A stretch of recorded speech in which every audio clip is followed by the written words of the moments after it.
Salut tout le monde. Alors aujourd'hui, on se retrouve de nouveau sur le projet du meuble TV avec le téléviseur escamotable et on va voir en détail la partie mécanisme en fait, la partie levage.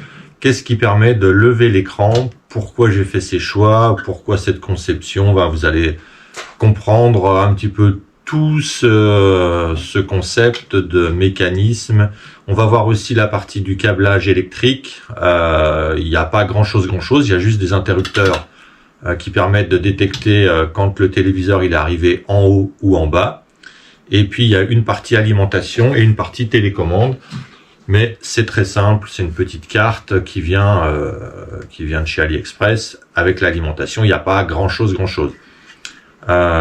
Ce mécanisme, il est principalement axé sur des glissières Ikea, c'est des glissières de cuisine. Donc c'est en partie pour ça que ce mécanisme, il est né en fin de compte. Je me suis dit, tiens, ça serait intéressant de faire un système assez basique avec de la récup, parce que à la base, c'était des glissières qui me restaient de mes tiroirs. Et ces glissières-là, on peut aussi les acheter chez Ikea, mais on peut aussi quelquefois les avoir gratuitement au service après-vente. Ils sont très sympas chez Ikea. Et il suffit de leur dire que vous avez une glissière qui fait un peu de bruit ou qui est abîmée et ils vous les changent gratuitement. Ça, c'est plutôt sympa. Alors, bien sûr, faut pas en abuser, mais c'est une solution, je dirais, entre guillemets, détournée d'avoir une glissière, un jeu de glissière gratuitement. Voilà. Sinon, je crois que c'est 15 €, donc c'est pas très cher non plus. Voilà, on va voir en détail tout ça. Allez, je vous dis à tout de suite et on change de point de vue. Alors, on se retrouve à l'intérieur. On va voir rapidement comment c'est monté à l'intérieur du meuble. Donc, tout est fixé sur une plaque de MDF qu'on peut très facilement enlever en enlevant la poulie moteur et en débranchant le câble du moteur, le câble électrique du moteur, et en dévissant la sangle avec l'écrou qu'on voit juste là au-dessus. Je vous montre quelles ont été les étapes de la conception. Donc, ici, vous voyez par quoi je suis passé pour concevoir ce mécanisme. La partie gauche, c'était les premiers essais. La partie centrale, ce sont les essais en charge avec un écran pour vérifier que tout fonctionne bien. Et puis à droite, vous avez la version qui est fonctionnelle depuis maintenant 3 ans sur le meuble que j'ai déjà réalisé, que je vous montrerai à la fin de cette vidéo.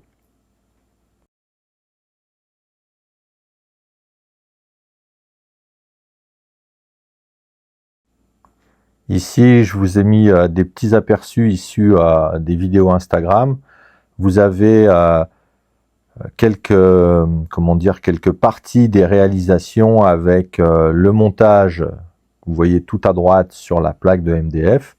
Il suffit, rien de bien compliqué, il suffit juste de fixer tous les points de fixation sur une plaque de MDF. Le mécanisme, il est centré, donc rien de compliqué. Moi, j'ai mis des inserts à visser, mais on peut mettre des inserts à frapper aussi également, qu'on mettrait à l'arrière de la plaque cette fois-ci. C'est un choix de montage. Vous avez une vision un petit peu sur les pièces en impression 3D. Et on va passer en détail au mécanisme. Alors, je vais vous montrer comment on enlève le mécanisme, la plaque de MDF du meuble. Alors, il suffit de dévisser l'écrou qui tient la sangle, en faisant attention que le mécanisme ne tombe pas, puisque je le maintiens en position haute. Donc on extrait la sangle, et puis ça libère complètement le mécanisme du moteur. Donc j'ai fait une fixation, comme vous le voyez, sur la sangle à double.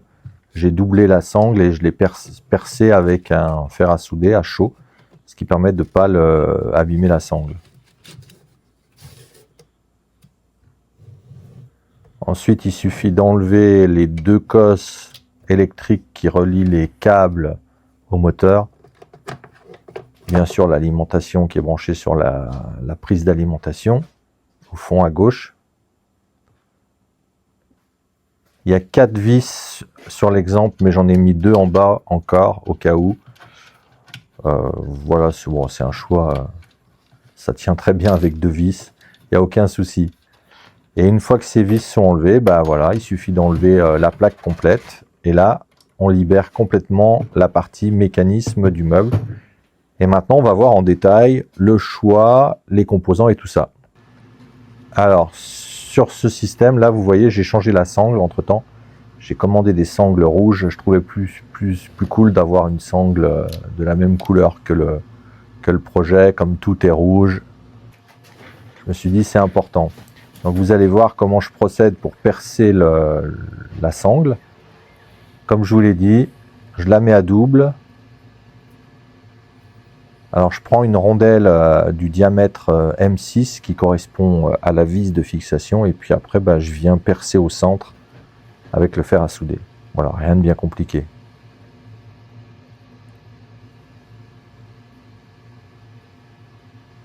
Alors bien nettoyer son fer à souder après, hein, parce que les résidus de plastique, c'est pas fait pour arranger les pannes de fer à souder.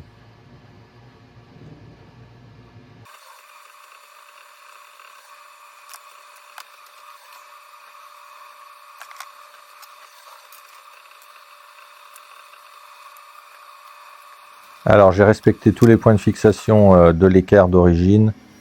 Donc j'ai imprimé des équerres qui viennent complètement reprendre les fixations. Ici en haut vous voyez les fins de course qui permettent d'arrêter le mécanisme quand il est en position haute. J'ai mis 2 switches fin de course pour plus de sécurité au cas où. Mais la télécommande est réglée en position j'appuie, ça fonctionne, je lâche, ça s'arrête. Donc il n'y a aucun risque en théorie, mais par sécurité. Voilà. Ici vous voyez le bas de la fixation du système sur les sangles, donc qui est repris dessous et dessus les glissières. Tout est vissé de part en part avec des écrous prisonniers dessous. Là, vous voyez en bas à gauche le système de butée qui vient taper le fin de course du haut. Et toutes les pièces ont été dessinées pour pouvoir, comment dire, épouser parfaitement la glissière. Alors la sangle, elle passe dessous les petites goulottes là qui servent de passage de câble, qui vont alimenter, je dirais, et faire les connexions avec les fins de course du bas, les 2 switches. J'en ai mis 2 également par sécurité, un à gauche et un à droite. Alors une petite vue d'ensemble du mécanisme où vous allez voir que quand je tire la sangle, je simule la rotation du moteur. Donc le moteur enroule la sangle, et quand ça enroule la sangle, on vient lever le mécanisme. Et à l'inverse, le mécanisme redescend quand on déroule la sangle. On a les fins de course en bas qui viennent stopper le moteur pour pas qu'il y ait de casse, évidemment. Là, je vous montre le petit contacteur du fin de course. Quand le moteur, quand le mécanisme arrive en position haute, on vient buter le switch et arrêter donc la rotation du moteur. Donc, vous voyez le chemin de la sangle qui passe dans les roulements et qui permet de venir lever le mécanisme. Ici, on a une fixation supplémentaire entre la pièce plastique du haut avec les roulettes qui viennent lever le bouchon et la partie de l'écran. Donc tout ça est fixé ensemble.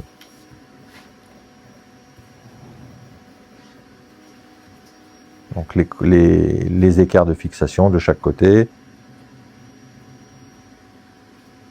Là, on est sur la partie basse avec la sortie de câble pour le moteur en bas à gauche.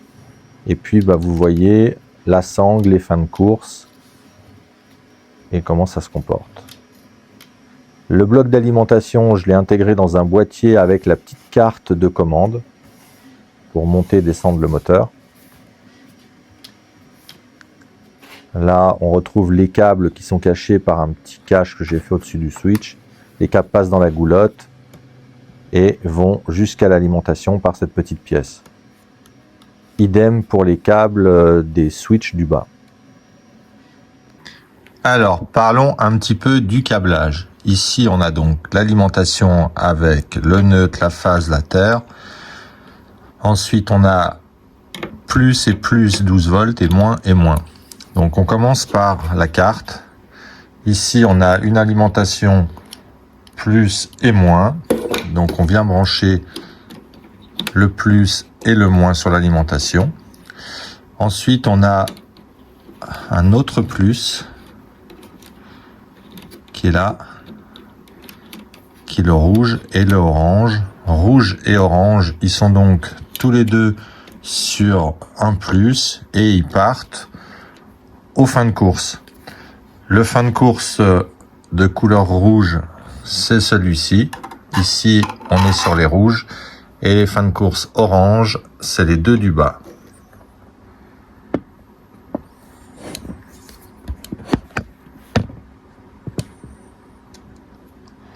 Voilà. Ensuite, ici sur la carte, on a les deux marrons. Donc le marron qui est là, sur le commun là. Et le deuxième marron qui est ici, l'avant-dernier, qui est aussi sur le commun.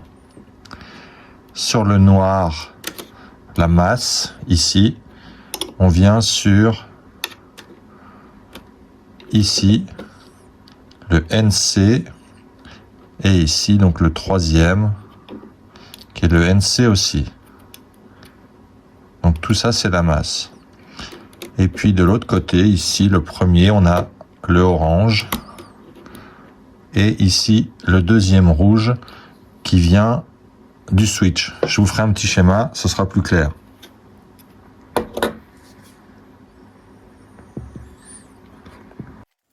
Alors maintenant, on va fixer la sangle sur la poulie du moteur. Donc il faut réaliser deux trous de perçage qui permettent de passer des vis M3.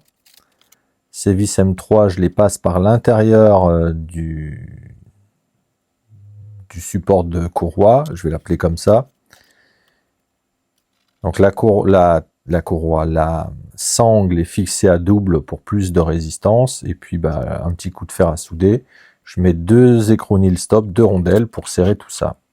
Voilà, c'est tout.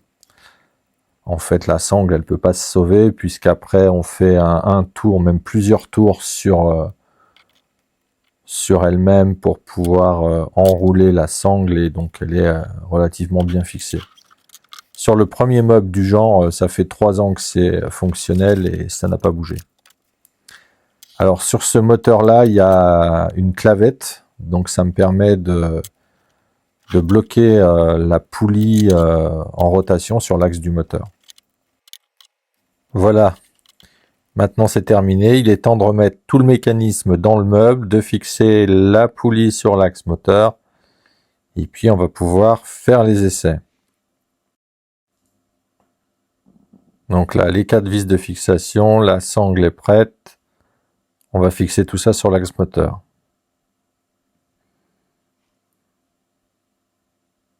Donc la petite clavette sur l'axe moteur, vous avez vu, j'ai enroulé, j'ai fait 1 ou 2 tours. Ça permet de bloquer complètement la fixation sur la poulie. Et puis la petite flasque par la suite qui vient fermer la poulie. Voilà.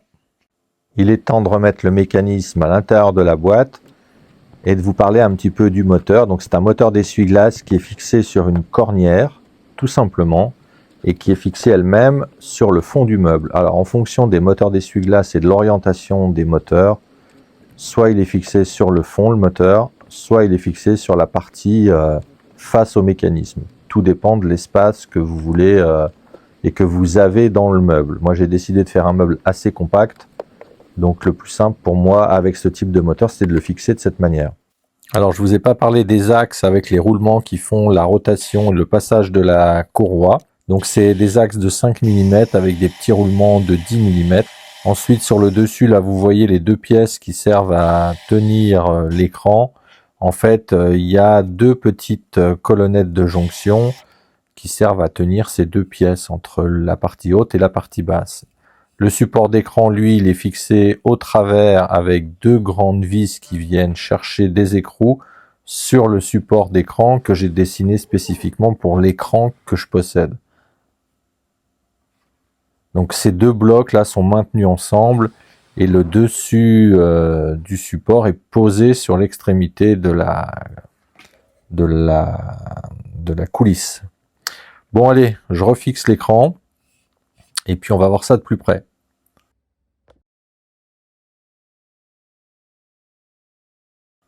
Le couvercle avec ses deux axes de fixation.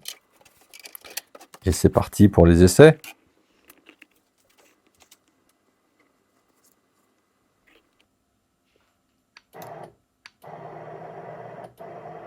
Donc vous voyez bien la partie du haut qui roule sur le bouchon et qui maintient en même temps le bouchon et qui le fait redescendre à la bonne vitesse.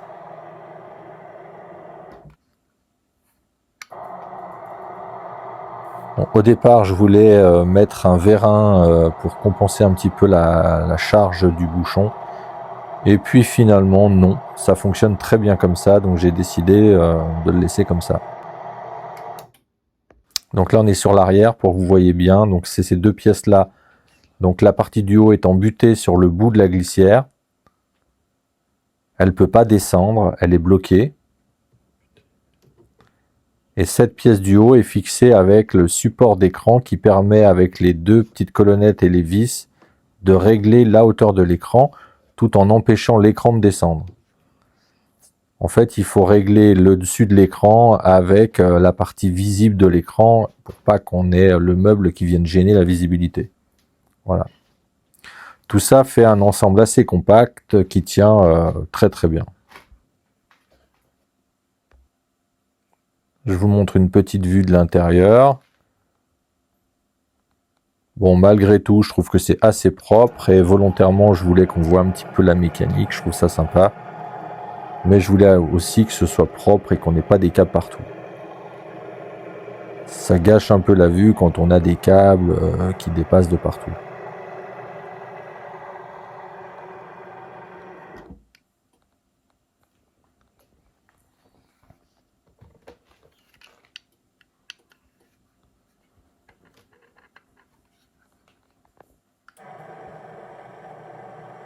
Alors, en vue latérale, vous voyez ce qui se passe quand on arrive au-dessus. Bon, il faudra que je mette des caoutchoucs plus gros. On a une légère petite marche encore sur la descente, mais rien de très grave. Si tout va bien, je ferai une petite courroie en TPU. J'avais pas de TPU à disposition, donc au moment où j'ai fait la vidéo, c'est resté avec les caoutchoucs. Mais d'ici là, si j'ai reçu le TPU, fait mes essais, je vous mettrai la petite courroie en TPU à la fin de la vidéo si j'ai reçu. Dans tous les cas, ça fonctionne très bien comme ça. Je suis très satisfait du mécanisme et du système de levage du bouchon. Le premier meuble, il n'était pas comme ça. La partie du meuble se levait horizontalement en même temps. On s'en lasse pas. C'est très sympa quand c'est fonctionnel et que tout marche aux petits oignons. On aime bien jouer avec après. Ce qui est mon cas. Je suis assez content de moi, à vrai dire. Voilà. Cette vidéo se termine. Dans l'étape 3, l'épisode 3, vous aurez la description de l'écran. On va le faire fonctionner, je vais vous le faire découvrir. C'est un écran qui est en partenariat avec Geekbuying, mon partenaire sur ce meuble. C'est un écran gaming et on prendra le temps de le découvrir ensemble. J'ai des accessoires encore à mettre dans le meuble. Ça aussi, vous le verrez sur le dernier épisode. Et puis, je vous ferai découvrir la partie son et la partie gaming, Netflix. Et je vous montrerai, oui, en détail l'écran. Voilà. Moi, je vous dis à bientôt pour l'épisode 3. Abonnez-vous pour rien rater. Bye.